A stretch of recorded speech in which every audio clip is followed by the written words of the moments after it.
Yeah, we better watch this shit. The world's highest. Damn, can I talk? God damn, fuck. We gotta watch the world's highest security prison, Epcot, right? Epcot. I think that's what it is. I think that's how you say it. Is it Epcot or ECOT? Don't let me mistake that. Y'all ain't see that. But Mike and Ice go crazy. No shout out, no sponsor, no nothing. These shit slap right here. But yeah, let's get right to the reaction junk. You feel me? Full screen that hoe and let's get it started. What you see behind me is the world's strictest and largest prison. This mega prison has a capacity of 40,000. Prisoners here are the most unsafe people you can even imagine. Oh, you, Brody. Y'all tell me right now, if this man walked up to you on the street, what you doing? You running or you running your pockets on him or are you telling him to get the hell off? Nigga, he killing you, nigga, in an instant. I ain't no bitch, bro. How many people's lives have you ended? Is it 5? Oh, my most fault. Unsafe people you can even My imagine. fault. How many people's lives have you ended? This nigga look like the Joker. Like, what the fuck? I'm sorry, bro. I'm sorry. Is it 5 or 10? How many? More than 50. MS-13 and many other gangs. These are animals. These aren't people. They're psychopaths, sociopaths, the kind of people we have here. We are about to see the worst of the worst. Welcome to CECOT, the world's largest prison by capacity in El Salvador, which was constructed to imprison the highest profile criminals. Those who enter this prison are destined never to leave alive. There's no way out. How are you gonna come out of this? The reason why this small country of 6 million needs the largest prison is the gangs. Like he just said, how you gonna come out of this? There ain't no escape. Like for real, like this ain't no like you know that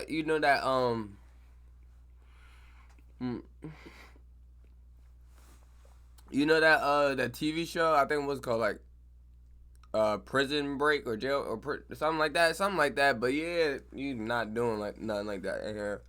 It looks intense. Not gonna lie. Dominating the country, these gangs faced a dramatic crackdown starting in March 2022. Under President Nayib Bukele's administration, over 70,000 individuals, about 2% of the country's adult population, were arrested within just 16 months. Buses transported thousands of chained gang members to CECOT in a tightly coordinated nighttime operation. Sitting one behind the other, heads lowered, they looked like a single mass. Surrounded by armed guards. They got these niggas hoarded up like some fucking kettle, like y'all said, like niggas saying. Or they got these niggas hoarded up like some chickens, bro. Like fucking, these just niggas real chicken coop. Like they in a chicken coop. Holy shit. Guards, none of them dared to resist commands. I wouldn't. Their life has changed. I would not. In this documentary, we will interview one of them, one of the most ruthless gang leaders, known by the nickname Psycho. 10 minutes. You only have 10 minutes. Built in 2022, this massive prison is made up of 8 separate modules spread over 410 acres of land. Each pair of modules is enclosed by 2 separate 3-meter-high walls with razor wire. The entire facility is surrounded by a towering 9-meter-high wall with a 3-meter-high electric fence carrying 15,000 volts. 19 watchtowers are ensuring nothing escapes notice. The entire design doesn't just prevent escape, it erases the very idea of it. Hello. Hello, we have permission from the presidency. They got permission. Hey, they said they got permission, man. We're hoping this will be the last checkpoint. The jammers blocked all signals within a 2-kilometer radius of CECOT, completely cutting off all communication. Over 600 soldiers work only to secure the perimeter. We are going to leave all of our belongings here before entering the prison. We will only carry our cameras and microphones, that's it. Pass slowly. Look at the camera. The body scan. I forgot my wedding ring on. Well, that needs to be put away over there. This high-capacity X-ray scanner even shows bone. Oh, shit. This is this ain't basically like, oh, shit. Organs and all that. This shit show nothing, bro. You ain't You can't hide nothing. You can't sneak nothing, bro. And Nothing. internal organs. You ain't It's sneaking mainly nothing used to in here, scan bro. newcomers, ensuring Don't no even one tries try. to sneak in anything forbidden on their body Look, you before got entering. bones and The everything. inmates used to swallow some Skin, objects, everything, bro. or they would try to bring them in vaginally or anally. Micro SD shit. memory cards, microchips, and not only that, even phone chargers. Another thorough body search has been conducted. Take off your shoes. They even inspected inside our socks. Oh, shit. It took us around 1 hour just to pass through security. Even Holy shit, yo! This nigga just said it took him 1 hour just to pass secure. But in particular, like if the airport is real busy, like for real, it really do be taking like not an hour, but like freaking like what 25 minutes, 45, close to an hour. But you ain't lying, no shit. though we were invited as media But no, after they months of searching applying. now. Guards That's the are same wearing search. masks because they're doing a risky job here. So if they get identified, it might be riskier for them to go to town centers Oh, because yeah. these gangs have a lot of connections. Hell yeah, they had to be covered up because if they don't, and they go home to their family or something, and you really think these gangs they got family outside this prison, bro? What? They about to die, so they gotta be covered up there. So Look they at my have to eyes. keep their identity secret. Why don't you wear a mask?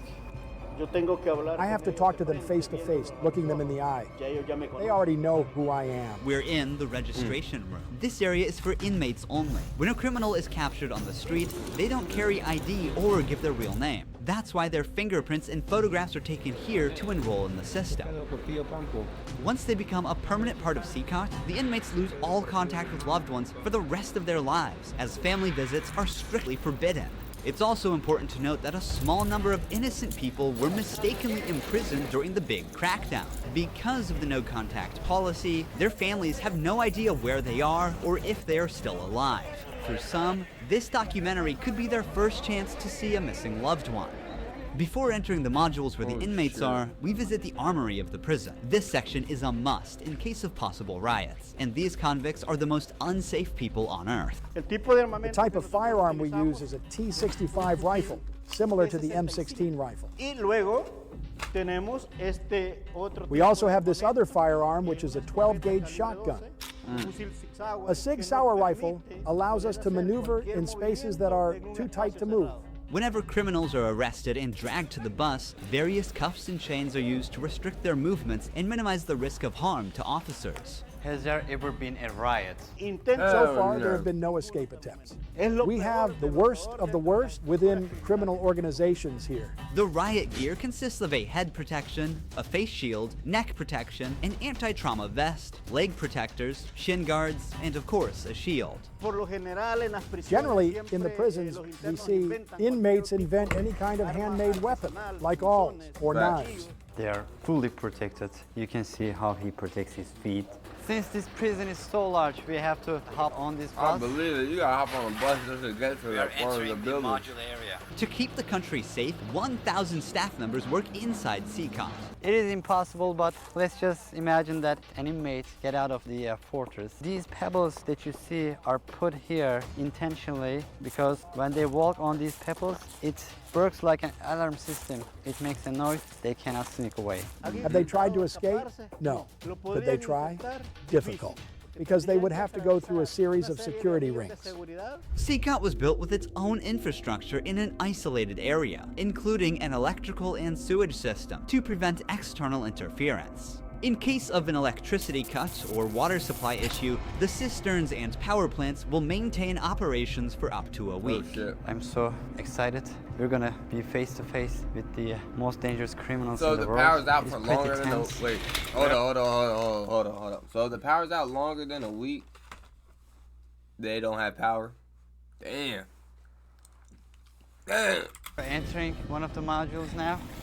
You are seeing the third and fourth modules next to each other. An offender who enters one of these buildings never exits through these doors.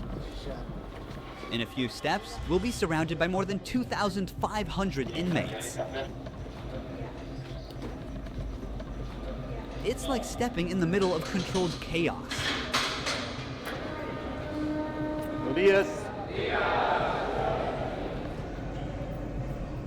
Oh shit.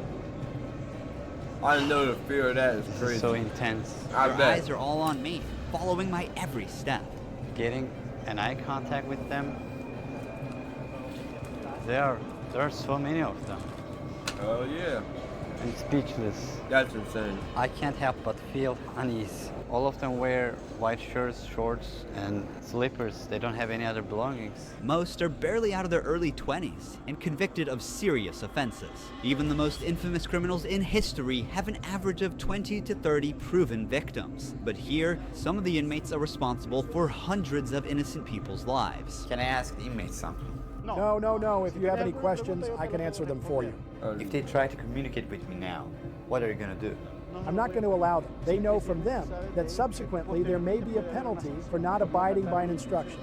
I'm curious to know which of these group leaders I'll be interviewing. It is forbidden for us to pass this yellow line because these are one of the most dangerous human beings on Earth. Without the bars between us, everyone knows exactly what could happen. There are 32 cells in every one of the 8 modules making up the mega prison. Each cell holds around 80 inmates, but the number can go as high as 150. Despite not being at full capacity, the inmates only have 0.5 square meters of personal space each. Prisoners do not have any ventilation rights or courtyards to walk outside their cell. Each inmate here have But been they given are one of the they're longest killers, bro. sentences They're you killers. can even imagine in your life. The only thing They that kill doesn't people, change bro. that all these inmates will never get outside. They will never see sunlight. The only people are authorized to get inside and outside are the personnel and sometimes media like us. They will never ever leave this building. If you see their look, you can see the emptiness in their soul. They don't have any hope towards future. They look very robotic. Their life is so monotone. This open corner is their toilet area. They have like 2 toilets for 80 inmates. It's literally humiliating these inmates. Like their whole confidence Nah, is I'm disciplined sorry to here. keep saying The that, same but place they where they use kill the toilet people, is bro. also where they kill take people. showers. To That's clean what jail look themselves, like. they use plastic dippers in a single shared basin. There's no running water in the cells, so the prisoners have to rely on one blue barrel for drinking water.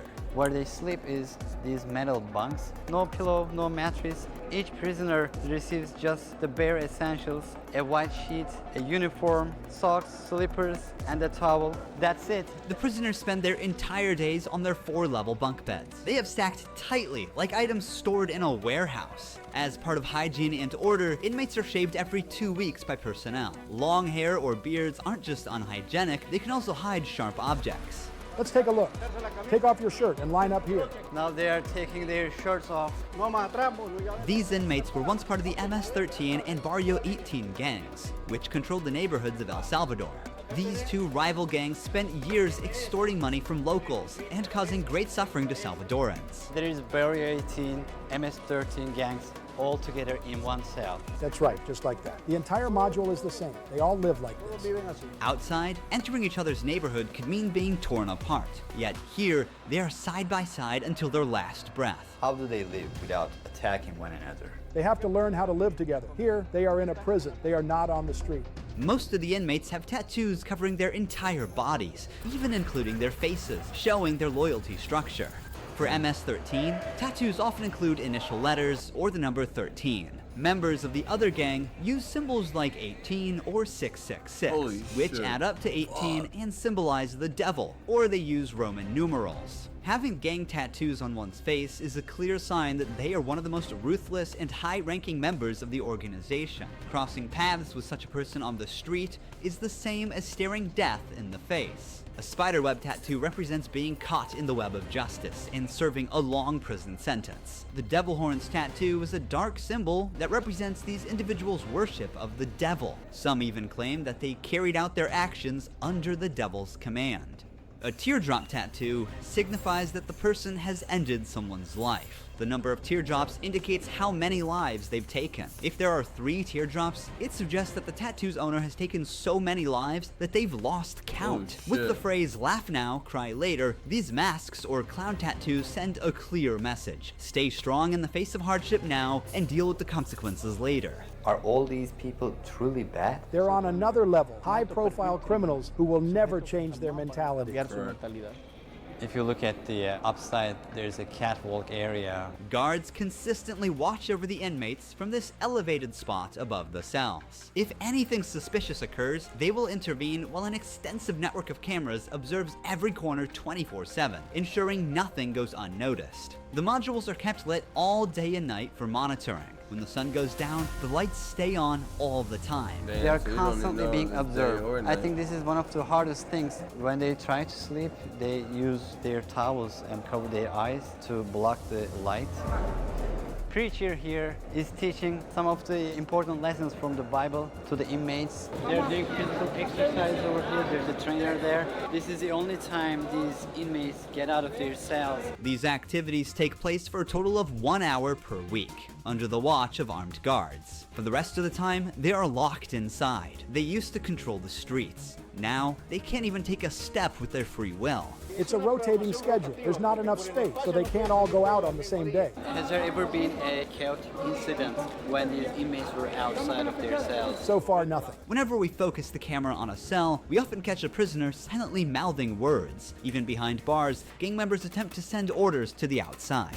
This prisoner was doing just that, but we censored him to block the message. Despite the crackdown, these groups still hold significant power outside. Rumors suggest they have plans for taking revenge by targeting innocent people. But in response, the authorities threaten to impose even harsher measures on imprisoned members. If they do that, there won't even be one meal in prison. Uno. I swear to God they won't eat a grain of rice. Let's see how long their homeboys last inside. Here they get 3 meal times: breakfast, lunch, and dinner. Breakfast is usually beans and rice.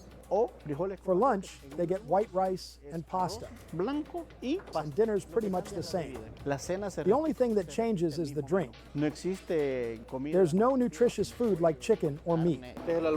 This is the lunch. It's rice, pasta, and 2 tortillas. Does the menu vary from day to day? No, Is it the same every day? it's always the same. It's for freshmen. Okay. It's a sugary drink. I'm going to taste it for myself. Inmates must eat with their hands and clean their plates before returning them. With a diet lacking in protein, many likely suffer from nutritional deficiencies. Before starting our interview with an inmate, I want to show you one more place that is even more extreme than what you've seen so far. Here we are in the isolation cell area. If inmates break a rule, they can be sent to these isolation cells according to the legislation. The law gives me the right to keep the prisoners in isolation for up to 15 days. These cells have sealed doors. Through this grid, I can see them and identify who's inside. We serve food here, and we also use this space to put handcuffs on them before opening the door to move them from here to their cell. Welcome to the isolation cell. If an inmate misbehaves, this is where he ends up. He won't know the time or how much longer he'll be kept inside. For days or even weeks, he sleeps on this concrete bed without ever leaving. They are cut off from the outside world, left alone with nothing but their thoughts. This is where they supply their water. There's a water basin here. They take their water here, and this is where they pee. The basin for drinking water and the toilets are located side by side. The toilet looks recently used and dirty, suggesting that this cell has recently been used. The only light they have is this little hole that barely lets the sunshine in. This openness is also the sole source of fresh air. What is the most challenging thing about isolation room, according to you? Inside, you don't even see your hands. So when someone is isolated, it is necessary for them to have something, a book, anything, to keep their mind clear. But here, they don't have access to any of that. No matter how tough a criminal is, this kind of isolation breaks them. This is necessary for the type of offenders that we have here. People who once played God by deciding who would live and who wouldn't live deserve the worst punishment. We don't show them mercy. They can ask for forgiveness, and may God forgive them. But here, justice must be served for so many victims, and it's the least they deserve. Now we're going to interview the inmate known as Psycho. He has a 34-year criminal history and has spent the last 25 years as a high-ranking member of an organization. 10 minutes. You only have 10 minutes. 12 guards are barely enough to ensure the safety around this inmate. Remove the mask. What is your name? My name is Marvin Ernesto Medrano Vasquez. How old are you? I'm 41 years old. You don't look 41. You look younger, like 35. That's a good thing that you told me, because I feel old. Can I see your tattoos? I'm at 13. When did you join this crime organization? In 2004, but I started my criminal record since I was 11 years old.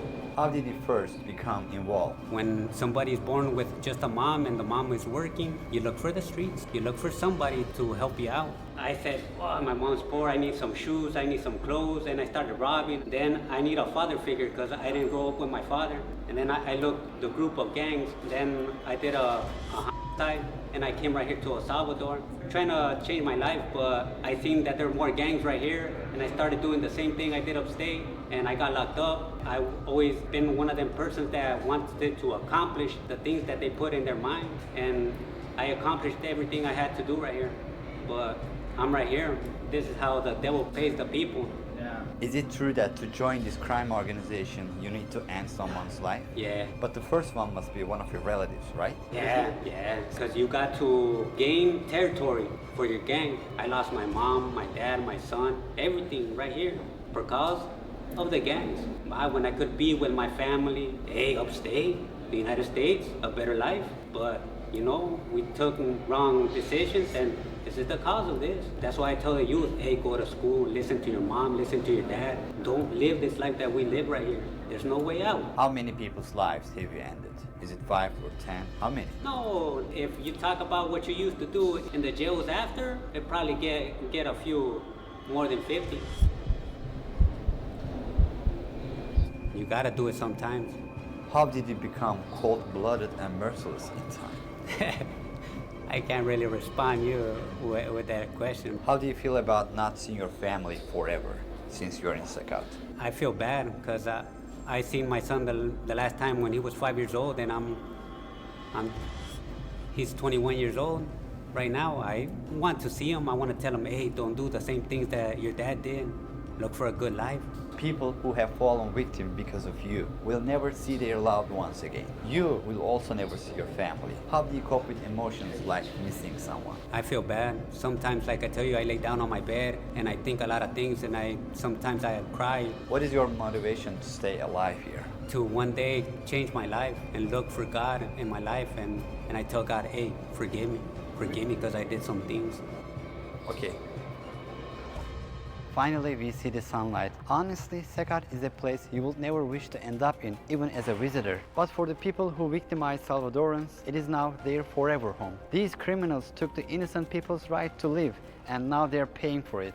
The Salvadorian government's message is clear. Crime is no longer tolerated, and the punishment is severe. El Salvador once had the highest rate of lives lost due to widespread chaos. During its peak, 104 out of every 100,000 people lost their lives in a single year. Previous administrations agreed to a truce with these groups, but this couldn't bring lasting order. Although the current government's methods are controversial, by 2023, the number dramatically dropped to 2.4 per 100,000 people, placing El Salvador among the safest countries in the world for the first time. So far, the results are undeniable. Peace has returned to the neighborhoods. But what about those who were wrongfully imprisoned? Is it true justice or way to control chaos? Are we seeing a lasting solution or just a temporary fix? For now, the answer remains unclear, and the world continues to watch. Thank you for watching this documentary. See you in the next one. Don't forget to subscribe. Ruhi Chenet was here. She was crazy.